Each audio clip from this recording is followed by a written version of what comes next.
मार्गाने देखील मंडपामध्ये बसण्याची कृपा करावी।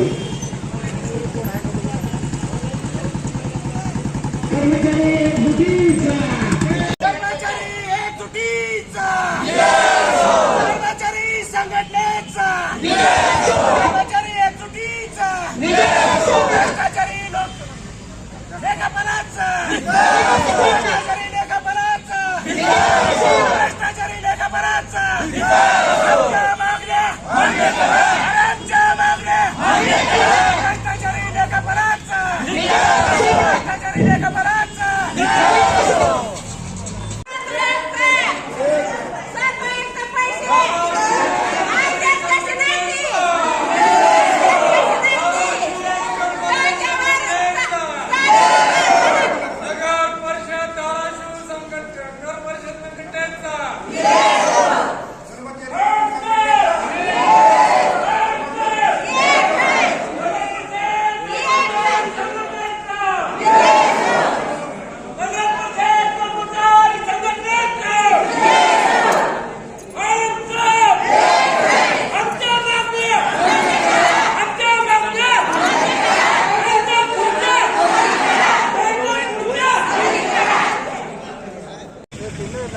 आम्ही नगर परिषद धाराशिव कर्मचारी संघटनेचे सर्व कर्मचारी यांनी गेल्या 29 तारखेला जिल्हाधिकारी कार्यालय यांना निवेदन दिलेलं होतं की आमच्या ज्या काही मागण्या आहेत त्यावर प्रशासनानं विचार करावा व यातून काहीतरी मार्ग काढून आम्हाला न्याय द्यावा।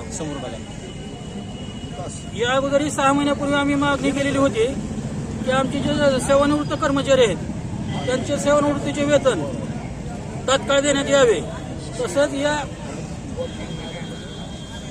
महाराष्ट्र राज्यात या आपली धाराशिव एकमेव नगरपालिका अशी आहे की कर्मचाऱ्यांना पेन्शन विक्री देत नाही। इतर सर्व नगर परिषदेला पेन्शन विक्री चालू आहे, परंतु ही आपली धाराशिव नगरपालिका ही कर्मचाऱ्यांना पेन्शन विक्री देत नाही। तसेच मेडिकलचे जे बिल आहेत, आता आमचे बरेच कर्मचारी दुर्धर आजाराने त्रस्त झालेले आहेत।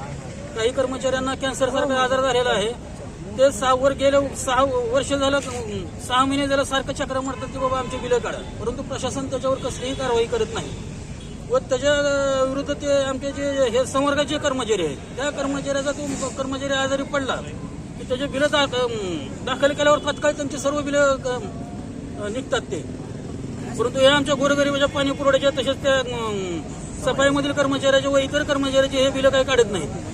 या नगरपालिकेतील प्रशासन सध्या नगरपालिकेवर प्रशासक असल्यामुळं इथं कुणाचाही उचक राहिलेला नाही। अवजाव घर यांचं सगळं हे चालू आहे, सगळं मनमानी कारभार चालू आहे। कुठलंही बिल यांना मागायला गेलं किंवा कर्मचारी भेटायला गेला तर ते एकच त्यांच्या तोंडात उत्तर असतं, निधी नाही, पैसे नाही।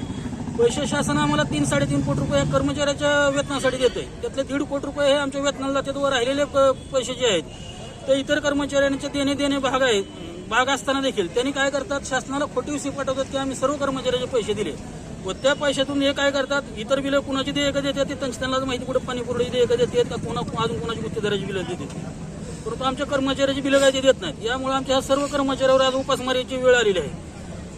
त्यांची इतकी आलाकीची परिस्थिती आहे की आता आज तुम्हाला सांगतो जवळपास 15 दिवस झाले आमच्या हे जे अनुदानाचे पैसे आलेले आहेत, तसेच 7व्या वेतनाच्या हप्त्याचे पैसे आलेले आहेत। आजचं आंदोलन नेमकं कशासाठी, म्हणजे पुढे काय करणार आहे? आता ह्याने आजपर्यंत आमच्यावर काही कारवाई केलेली नाही। कलेक्टरने गेल्या 3 तारखेला सुद्धा यांना पत्र दिले की यांच्यावर चौकशी करून आपलं त्यांचे जे काही मागण्या आहेत ते हे करा, त्याच्यावर विचार करा, परंतु त्यांनी आजपर्यंत तरी काही हे केलेलं नाही। आता आज आम्ही काय केलं, 1 दिवसाचं धरणे आंदोलन केलेलं आहे। तर आज जर यांनी आमच्यावर आजही जर काय कसली दखल घेतली नाही तर आम्ही याच्या पुढे लवकरात लवकर निर्णय घेऊन कठोर याच्या पुढे आम्ही आंदोलन करू। मुख्याधिकाऱ्याला फोन करतो, इतर कर्मचाऱ्याला फोन करतो, मी स्वतः 15 दिवस झाले त्यांच्या मागे आहे, परंतु हे फक्त टोलाटोलीचे हे करतात, हे त्याच्यावर त्याच्या जीवात जर बरं वाईट जर झालं तर हे सगळं नगरपालिका प्रशासन त्याचं जबाबदार राहील, संघटनेची आमची जबाबदारी राहणार। आम्ही आंदोलन केलेलं आहे की आमच्या 7 मागण्या आहेत। एक आहे आमचे कर्मचाऱ्यांचं जे काही थकबाकी आहे 7व्या वेतनाऐवजी राहिली, काही कर्मचाऱ्यांनी दिलेलं आहे, काही कर्मचाऱ्यांचं 5 देण्याचं राहिलेलं आहे, तो दिलेला आहे। नुसतीच बिलं केली म्हणतात, परंतु ते काय त्याचं बँकेला काय पाठवलं नाही। दुसरी मागणी आमची अशी आहे की आमचं जी काय पेन्शन विक्रीची कारवाई आहे ती यांनी मनमानी करून यांनी बंद केलेली आहे। आणि बाकी जे काय सेवानिवृत्त कर्मचारी झालेले आहेत ज्यांचं जे काय देणं आहे ते अद्याप दिलेलं नाही आणि देत नाही. आमच्याकडं जवळजवळ सहाय्यक अनुदान 3,25,00,000 येते. आता त्यामध्ये 1.5 कोटीचा आमचा पगार आहे. उर्वरित जे काय पैसे आहेत त्यामध्ये महिन्याला जर 10 कर्मचाऱ्यांना दिलं तर ते 10 कर्मचारी पूर्णपणे निघून जातात. असे 100 कर्मचारी असते आमच्या देणं देण्याचे, तर 10 जणांचा ते पूर्णपणे संपून जातील. हां, आणि आता राहिला प्रश्न जे काय आमचं सेवानिवृत्त झालेले कर्मचारी आहेत त्यांचंही काय 7वें वेतन आयोगाचा हप्ता राहिलेला आहे तोही देण्यात आलेला आहे.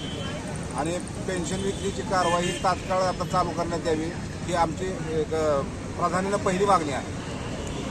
आणि वैद्यकीय बिलं आता त्यांनी बिलं आमच्याकडे आली नाहीत म्हणतात आणि सध्या टाळाटाळ चालू आहे.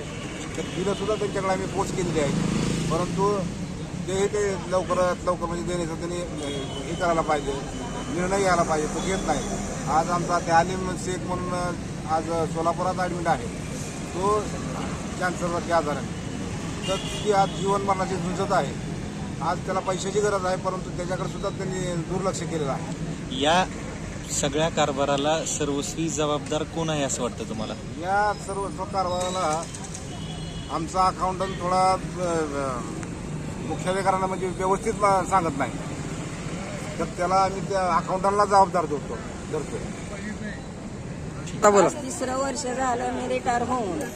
आता पोस्टर मला 50,000 हजार भेटले आणि आजचं कारण काय आहे, आमच्या जागेवर घेतलेलं नाही. आम्हाला खायची मुश्किल झाली. आमचा वारसा हा कामाला दिलेला नाही.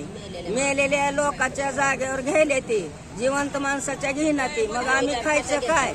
म्हातारपणी आम्ही खायचं काय? पैसा बी आम्हाला दिला नाही वेळेवर. आम्हाला ऋण झालेला आहे. माझा मुलगा वारला, मी काय करायचं? माझ्या जागेवर घेतलं पाहिजे, नाहीतर काय झालं गेलं तर सरकार जिम्मेदार.